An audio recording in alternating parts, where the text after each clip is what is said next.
साहित्य कल्पमध्ये आपलं स्वागत आहे. घेऊन आलीये तुझ्या सवे सारे हवेचा पुढचा भाग. सुरुवात करण्याआधी प्लीज माझे आधीचे पार्ट ऐकून घ्या आणि सबस्क्राईब करायला विसरू नका. सुरुवात करतेय. तुझ्या सवे सारे हवे भाग 23. अरे यार, मी चिडलो तिच्यावर. ट्रस्ट मी श्रीराम, असं कधीच नाही वागलोय तिच्याशी. पण माहित नाही काय झालेलं मला मघाशी. तो श्रीरामला म्हणत होता. काय झालं समर? ठीक होतं ना, एवढं काही झालं नव्हतं. सोडायचं ना रे. तो हे वाक्य नजर चुकवून बोलत होता. हो का? सगळ्या गोष्टी तुझ्यासारखंच सर्वांना सोडता येत नाहीत, समजलं? आणि मग तरीही चेहरा पाहिलास का तू तुझा? क्षणाक्षणाला बदलणारे रंग कळत आहेत हा श्रीराम, कारण तुला लपवणं जमत नाही. मला माहिती आहे तुझ्याबद्दल एवढं तरी. उगाच मित्र नाहीये मी. असं का बोलत आहेस समर? तू मला आता सांगणार आहेस का काय सीन आहे तुमच्यात? समरने डायरेक्ट मुद्द्यालाच हात घातला तसा तो एकदम शांत होत खिडकीजवळ जाऊन थांबला. डोळे घट्ट मिटले आणि मुग्धाचा चेहरा आत्ताही तसाच त्याच्या डोळ्यासमोर आला जेव्हा तिला त्याने जबरदस्तीने भारतात पाठवलेलं, जे आठवून त्याला कित्येक दिवस आणि रात्रीही सुखाची झोप नशिबी आली नव्हती. आत्ताही बाहेर जोराचा पाऊस चालू होता, जणू आज त्याला उधाण आलेलं. आणि श्रीरामच्या मनाची अवस्था काही त्यापेक्षा वेगळी नव्हती. तो त्याचसाठी शांत शांत समुद्राच्या गहिऱ्या खोलात उतरू पाहत होता. आता काही सांगणार आहेस का? समर त्याच्याजवळ येत त्याच्या खांद्यावर हाताने थोपटत म्हणाला. मला नाही जमते, तुला कसं सांगू? तो एक मोठा पॉज घेत म्हणाला. हो, मुग्धा आवडते मला आणि तिलाही माझ्याबद्दल फिलिंग्स आहेत हे मी जाणतो. पण तुला तर माहिती आहे ना, ती तिथं दुबईत भेटली तेव्हा किती लहान होती. फक्त 16 वर्षांची एक अल्लड आणि बालिश मुलगी. तिला भारतात यायचंच नव्हतं. ती माझ्यात इतकी अडकली होती. काही अंशी मीही जबाबदार असेलच याला, मला माहिती आहे. इव्हन मी समजू शकतो तिच्या मनाची अवस्था, पण माझा नाईलाज होता रे. ओके, पण म्हणजे एवढा तुझा राग करण्याचं तिचं कारण काय मग? ती एकतर भारतात यायलाच तयार नव्हती. किती बालिशपणे बोलत होती माहितीये. मला म्हणत होती आपण लग्न करू. किती समजावून सांगितलं असेल मी तिला की तू आधी तुझं करिअर कर. मीही तर फक्त 23 कंप्लीट केलेलं. माझे वेगळे प्लॅन्स होते. मी असं लग्न केलं असतं आणि उद्या काही झालं असतं तर ती पुन्हा एकटी राहणार होती का? आणि घरच्यांना न सांगता हे असं करू तरी शकलो असतो का मी? आधीच ते किती रागावलेत माझ्यावर, तुला माहिती आहे ना. पण ती ऐकायलाच तयार नव्हती.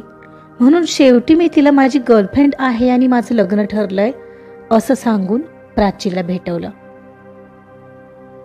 प्राची? ती वेदची गर्लफ्रेंड? ओ, तरीच. पण मग आता सांग ना तिला, आता काय प्रॉब्लेम आहे सांगायला? नाही सांगता येणार आहे समर. यू नो व्हॉट, पुण्यात गेल्यावर आधी मला माझ्या आईबाबांना मनवायचे. माहिती ना, मी असं त्यांचं न ऐकता मिशनवर जायला होकार दिला. सगळं परस्पर केलं. ते खूप रागावलेत रे माझ्यावर. गेल्या 3 वर्षात ते एकही शब्द बोलले नाहीयेत माझ्याशी. त्यांना मनवायचे. ते झाल्यावर मला हॉटेलचा सेटअप उभारायचा आहे, माझं स्वतःचं हॉटेल. त्यात मी बिझी राहीन. शिवाय तसंही मुग्धा अजून IPS कुठं झालीये. माझा बिझनेस सेट होईपर्यंत तीही IPS झालेली असेल. आज तिला कळलं की मी तिची वाट पाहतोय आणि ती पुन्हा वेड्यासारखं करू लागली तर? किंवा ऐकलीच नाही तर? मग त्यापेक्षा नकोच. अरे पण ती तेव्हा फारच लहान होती श्रीराम. आता तिला कळतंय. सांगायला काय हरकत आहे? कदाचित तिला समजेल. नको समर, मला रिस्क नाही घ्यायची. हो, यामागे माझा एक स्वार्थ आहे. ती लहानपणापासून एकटी राहिलीये. उद्या एखाद्या मिशनसाठी माझी निवड झाली तर मी पुन्हा जाईन. तिनं पुन्हा एकटं पडावं असं मला वाटत नाही. हो, घरचे आहेत माझ्या, पण मला माहिती आहे ती किती हळवी व्हायची माझ्यासाठी. ती एकदा का तिच्या ध्येयात बिझी झाली, माझ्या कामात असणारी रिस्कही तिला IPS झाल्यावर आपोआप कळेल. हे माझ्यासाठी जास्त समाधानकारक असेल. तिनं मनानं स्ट्रॉंग व्हायला हवं, एवढीच माझी इच्छा आहे समर. आणि या सर्वात तिला दुसरंच कोणीतरी आवडलं तर? समरने त्याच्या दुखऱ्या नसेवर नेमकं बोट ठेवलं तशी एकदमच एक सल त्याच्या मनात उठून गेली. तर काय, मी आणि माझं नशीब. तो जबरदस्तीने हसत म्हणाला, वा वा मिस्टर श्रीराम, आपण तर त्यागमूर्ती आहात. तुला असं नाही वाटत आहे का की ही केवढी मोठी रिस्क घेतोयस तू? रिस्क लेने में ही तो मजा है यार. अब तो आदत सी हो गई है मुझे ऐसे जीने में. श्रीराम, हो, ती काहीतरी झालेली पाहायला आवडेल मला. मी खुश असेल त्यात, तो म्हणाला. एवढं सोपं आहे ना तुझ्यासाठी? साधं मगाशी तिला यश सोबत पाहून किती त्रास होत होता तुला, मी पाहिलंय. कसं जमतं रे हे तुला? म्हणून तर मला चीड आली मगाशी त्या दोघांची ती मस्ती पाहून. त्या भरात मी बोलून गेलो तिला यार. ओह, ती रडत होती मगाशी. काय विचार करत असेल माझ्याबद्दल. वेट, मी तिला पाहून आलो म्हणत समर बाहेर आला. पाहतो तर आता तिनं दार उघडलेलं.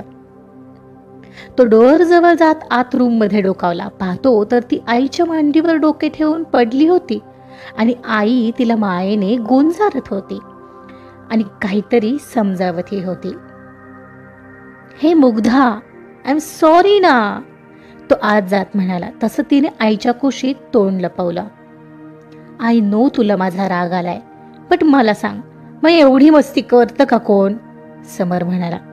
मी मस्ती करत नव्हते आई, तो यश करत होता, ती म्हणाली. समर, गप्प बस ना आता, मी आत्ताच कसं तरी तिला समजावलंय. Mugdha, I am really sorry.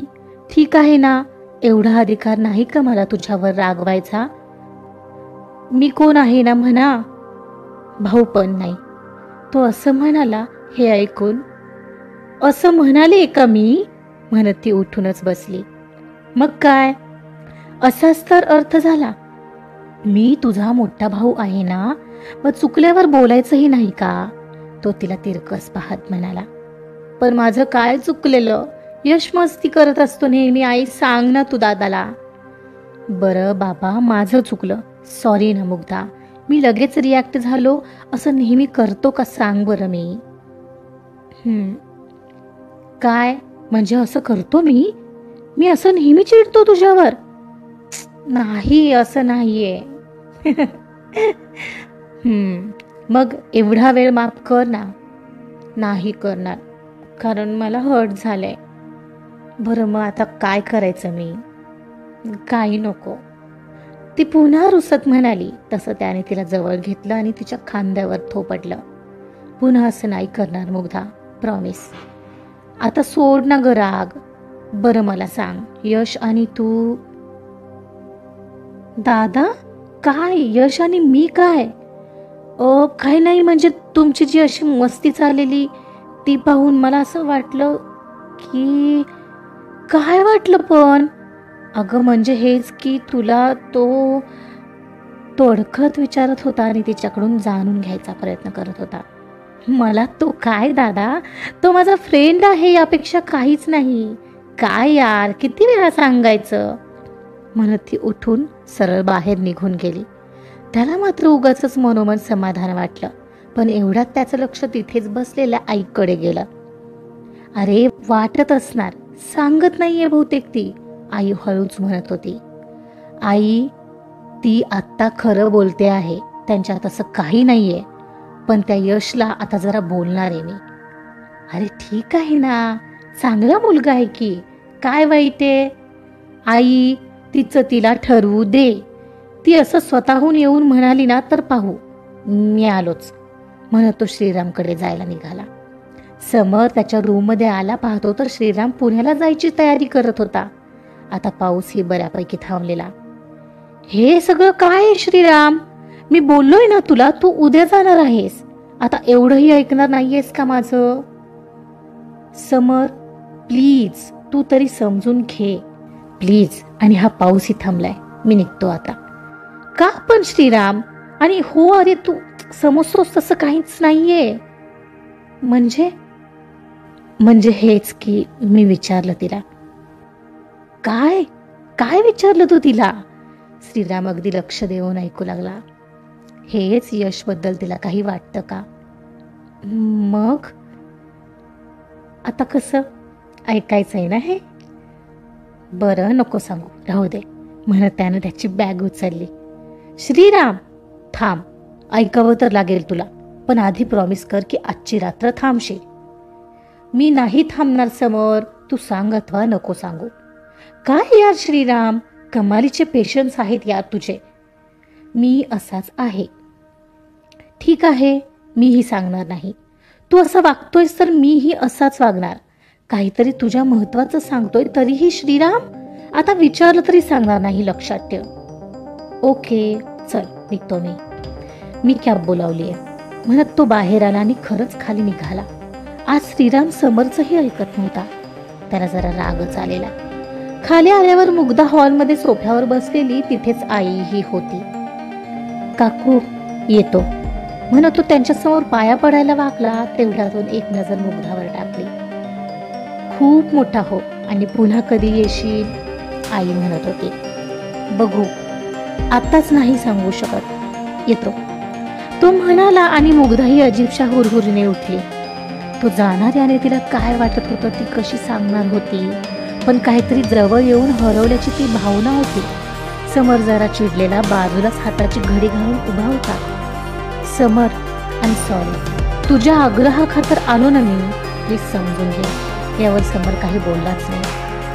O cab आली आहे म्हणते, येतो काकू. समर चल बाय. त्याच्या आईला आणि समरला म्हणत असतानाच मुग्धाकडे त्याचं लक्ष गेलंच. तीही नकळत त्यालाच पाहत असावी. त्याच्या ते चेहऱ्यावर बळेच आणलेलं हसू आणि त्यामुळे नकळत उमटलेली खळी तिला आता मात्र दिसली, जी तिला पाहताच क्षणात नाहीशी झाली. त्याने पटकन डोळ्यांवर गॉगल चढवला आणि घरातून बाहेर पडला आणि पटकन गेट बाहेर आलेल्या त्या कॅबमध्ये जाऊन बसला. तो कारमध्ये बसला आणि बाय करू लागला. पाहता पाहता कार नजरे आड गेली आणि त्या क्षणाला त्या दोघांच्याही नकळत मुग्धा धावतच तिच्या रूममध्ये गेली. कार रोडवर सुसाट धावत होती. मुंबई शहरातून जसजशी बाहेर जात होती तसतशी काहीतरी सुटल्याची भावना श्रीरामच्या मनाला आता टोचू लागली. तिचा चेहरा आताही जसाच्या तसा आठवत होता. तिच्या चेहऱ्यावर उमटलेले ते भाव ती खुश नाही हे दाखवत होते. तिचा पुन्हा तोच चेहरा आतून दिसलेला मनाशी कसलीशी सर घेऊन जणू आत्ता रडू लागेल. आठवलं तरी मनात त्यालाच यातना होत होत्या. त्याने गॉगल काढला आणि त्याचा चेहरा दोन्ही हातात लपवला. डोळ्यातून वाहिलेल्या पुराने त्याचा संपूर्ण चेहरा ओला केलेला. I am really sorry Mugdha, I am really sorry. मला नसतं जमलं तुझ्याशी विना बोलता राहणं. तू समोर असूनही तुझ्याशी बोलता येईना, खूप त्रासदायक होतं हे. माझं प्रेम खरंय तर नक्कीच वाट पाहशील माझी, माझा विश्वास आहे. आणि माझं म्हणशील तर मी फक्त तुझीच वाट पाहतोय.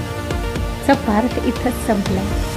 बघूया दोघांच्यातलं हे प्रेम त्या दोघांना कसं मिळवेल. कथा ऐकत राहा तुझ्या सवे सारे हवे. कथा आवडत असेल तर लाईक करा, सबस्क्राईब करा आणि शेअर सुद्धा करा. Thank you so much.